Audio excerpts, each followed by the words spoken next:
এক বছরের মধ্যেই আঙুর ধরেছিল, খুব সুন্দর। অবশেষে কালো হয়ে গেছিল। তো টক মিষ্টি খেতে খুব ভালো লেগেছে। কি পরিচর্যা নিয়ে চলে এসেছি। আজকে তোমাদের দেখাবো যে আঙুর গাছে কি কি খাবার দিতে হয়।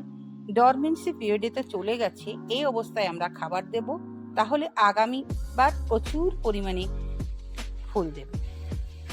নতুন সংযোজন টাইকোডার্মা আর ভিরিডি আর তার সঙ্গে জিয়ার দানা, এগুলো আমি এর আগে ইউজ করিনি, আজকে ইউজ করছি। কারণ কোনটা কার কি কাজ সবই তোমাদের বলে দেওয়া হবে, সেটা তোমরা স্কিপ না করে দেখতে থাকো। নমস্কার, আমি সুলেখা আর তোমরা দেখছো হবি ও সুলেখা ভ্লগ।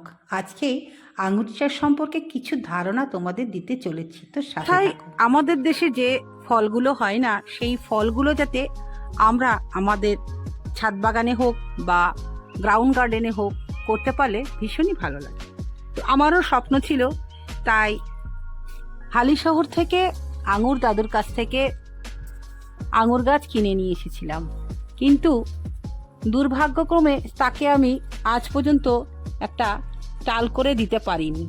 সে একাই, সে দেখছে খুবই ব্যস্ত মহিলা, টাল করে দেওয়ার ক্ষমতা নেই। তাই সে একাই অনেকটা রাস্তা জীবন্ত রেলগাড়ির মতন এগিয়ে চলছে, তাকে কেউ কিন্তু সাহায্য করছে না।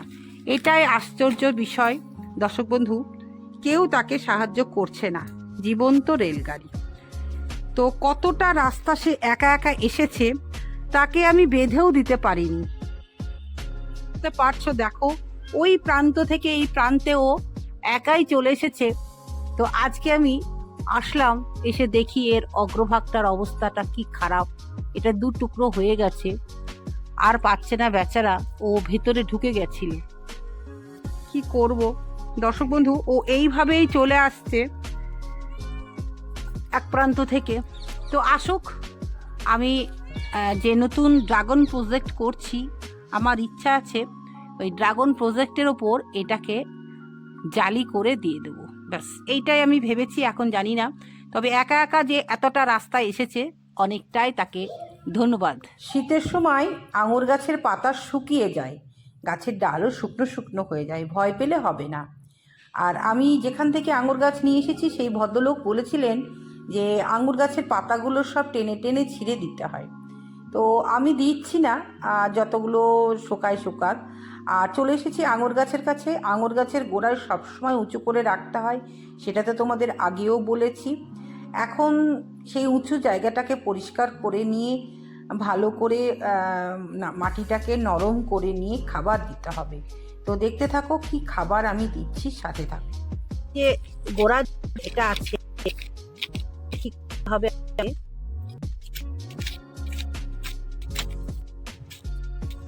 একটু কুচিয়ে দিতে হবে।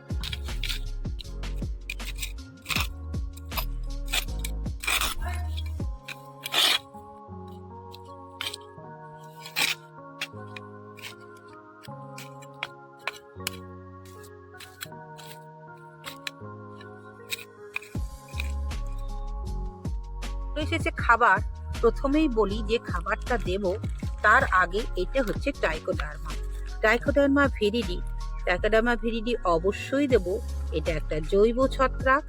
এ কি করে, এই উপকার করে যে ছত্রাকগুলো আছে তাদেরকে মেরে ফেলে, মানে এই একটা কলোনি তৈরি করে। কলোনিটা কি না, একাধিক ছত্রাক, উপকারী ছত্রাক গোল করে তাদের জীবনে, কলোনি মানে কি বলতো, অনেকগুলো জীব একত্রিত বাস করলে তাকে বলে কলোনি। সেই কলোনি আকারে থেকে কি করবে, অপকারী ছত্রাকগুলোকে ধ্বংস করবে। এটা আমরা কিভাবে প্রয়োগ করব, এটা 10 দিন পর প্রয়োগ করব। এই 1 চামচ এর সঙ্গে গোবর সার মিশিয়ে, 2 মুঠো গোবর সার সঙ্গে মিশিয়ে পরে দেবো। আর তার আগে আমি কি দিচ্ছি দেখো, যেহেতু আমার ডরমেন্সি পিরিয়ডে চলে যাবে, তারপরেই ফুল আসবে, তার জন্য আমাদেরকে দিতে হবে শিংকুচি, সম্পূর্ণ জৈব শিংকুচি 1 চামচ, 2 চামচ হচ্ছে হাড় গুঁড়ো, আর এটা হচ্ছে জিঙ্ক, বোরন, কপার, ম্যাঙ্গানিজের একটা মিশ্রণ হচ্ছে অনুখাদ্য। এটা হচ্ছে, তোমরা তো জানো বোরন তো অবশ্যই দরকার ফুল আসার আগে, জিঙ্কও তাই, আর কপার, এগুলো অনুখাদ্য। আর এটা হচ্ছে রক্তসার, স্বাভাবিক গাছটাকে গ্রোথ আনার জন্য। আর এটা হচ্ছে সালফার, সবুজ ভাবটাকে আনার জন্য।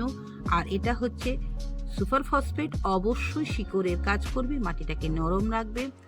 আর এটা হচ্ছে জিয়ার দানা, এটা হচ্ছে অ্যান্টিঅক্সিজেন ও ভিটামিনের লেভেলটাকে বাড়িয়ে দেয়। আর এটা হচ্ছে ব্লাইটক্স, এটা হচ্ছে ছত্রাকনাশক আমাকে দিতেই হবে, কারণ মাটির ব্যাপার। আর সবার ঊর্ধ্বে যেটা হচ্ছে, এটা হচ্ছে ফোরাডন। কেন দেবো? কারণ মাটি মানেই হচ্ছে উই পোকা। সবগুলোকে আমরা মিশিয়ে গাছে কোথায় কিভাবে প্রয়োগ করব, তো চলো দেখতে থাকো। এগুলোকে ভালো করে মিক্সড করে নিতে হবে।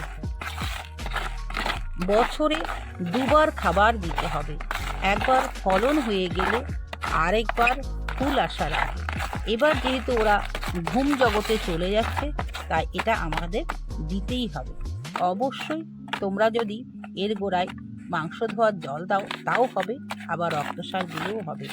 এইভাবে আমরা প্রত্যেকটা সারকে ভালো করে, যেগুলো গোল গোল আছে একটু ভেঙে নাও, তাহলে সুবিধা হবে, সহজেই এটা নিতে পারবে। এতগুলো সার দিলে তবেই কিন্তু সুন্দর ফলন আসবে। তো চলো সারগুলো এবার গোড়াতে দেওয়া যাক।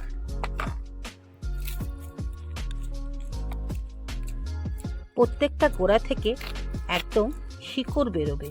এবার আমার পাশের যে ধরো টালিটা বেশিটা তোলা নেই, আমাকে টালিগুলো অবশ্যই তুলতে হবে। এই যে এই টালি আমাকে তুলে ফেলতে হবে। এই যে সারটাকে আমাকে গোড়ায় কিন্তু দিয়ে দিতে হবে এইভাবে।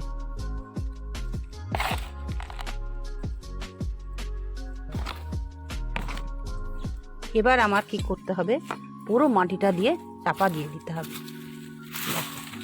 দিয়ে একদম উঁচু করে দিতে হবে, একদম মানে সব সময় গোড়া উঁচু থাকবে এইরকম